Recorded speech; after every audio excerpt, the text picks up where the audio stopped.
talk about love. You being a lover.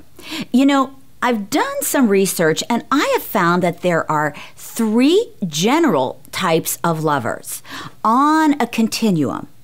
Now, the beauty of this is when you find out where you are, then you can make those giant leaps, those healing moments, the aha, to change the entire rest of your romantic love life. So on this continuum, there's 3 types. The first one being closed, second one, cautious, and third one, carefree. So we're going to break them down because I want you to figure out where you are, perhaps where your lover is. And if you really want to have fun, you and your pals can also kind of self-diagnose yourselves and each other. The first type of lover on the continuum is closed. Now, if you start to listen carefully to dialogue of others, you'll be able to zero in on where they are, as well as your self-talk. You might hear them say, "Well, you just don't understand. They broke my heart. All men are no good. All women want you only for their money. I'm done. I'm over it." These kind of people are really, really a left end. These are the kind of folks that maybe have given up on love. They have maybe their pet bird, their dog, they go to the gym. They appear from the outside to be out there until they open up their mouth. And what comes out is whine, whine, whine. They are motivated by, "I can't trust anybody." They are fear-based, driven by pain, the history that they can't seem to get past. It's wrapped all around them. The problem with this is when you become closed, what happens? You become more separated. You become more distant from the rest of the population. Therefore, you never meet the love of your dreams. You never find it. So it's kind of like a self-fulfilling prophecy in that you create the very thoughts that you have about love. Now, I admit it. Some of us, probably all of us, have been hurt. But these people are done. They don't want to be hurt anymore. They're in a self-protect mode, and it's over for them. What happens is, you know, if you don't have love in your life, you get more diseases, you die earlier, you have deeper and darker depression, and you're isolated. Do you want to really live the rest of your life isolated because you've been hurt?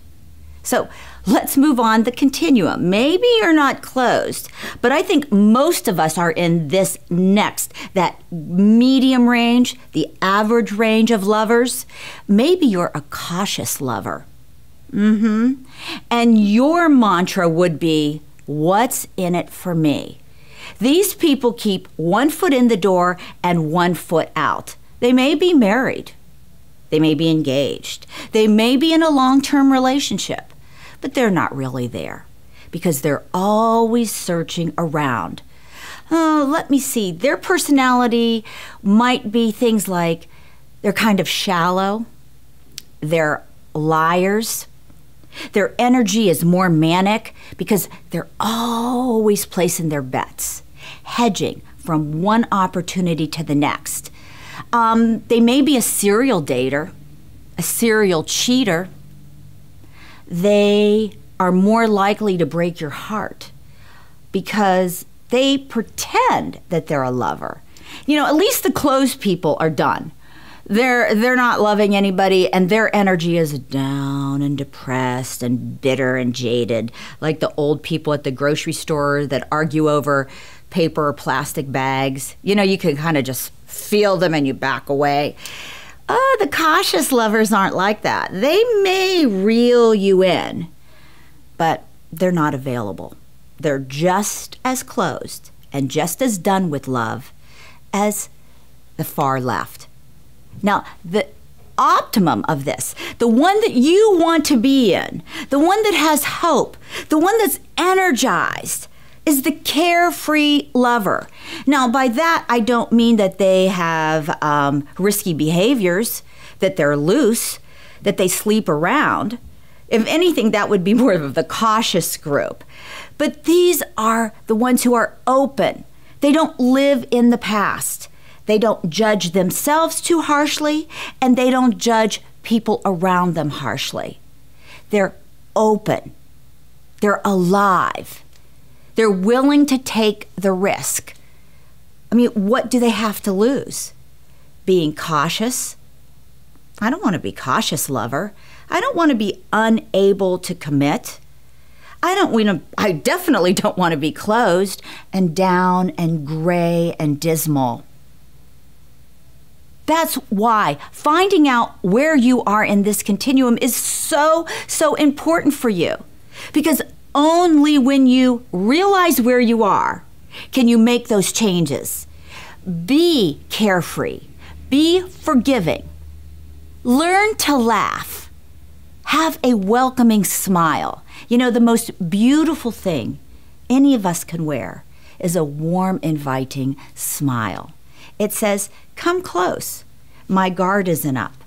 My boundaries aren't up. Now, what you need to do to kind of slide over, and I'm not saying it's going to be easy. A lot of us have had some deep, dark shit go on in our lives. We've been dumped. We've been ridiculed. We've been abused. We've been cheated on. I understand. I've been cheated on. I know it feels like it will never be the same again. But I promise you this. If you decide and make a declaration that I am going to be revealing, I am going to go out on the limb and risk it all, I am going to forgive myself, forgive others, let down all of those guards, all of those walls, all the bricks that you have put up between you and someone else. Take them down. And I ask you, if you want to be carefree, you have to do these two things. You have to be excited. My bliss is around the corner. My beloved, I am pregnant with the possibility of a new birth of sorts, a new beginning, a new start. And I promise you this, they will come. You draw unto you what you put out. Reveal yourself. Live in the moment and be wonderfully excited like a kid on Christmas morning. You're unwrapping it. You're tearing it apart and finding, oh my God, there's more love out there for you. Remember, the love you make is equal to the love you take. Decide where you want to be on this continuum. Closed, cautious, or the mantra of the carefree. What can I do for you? What can I give you? What can I offer you to make your day a little better?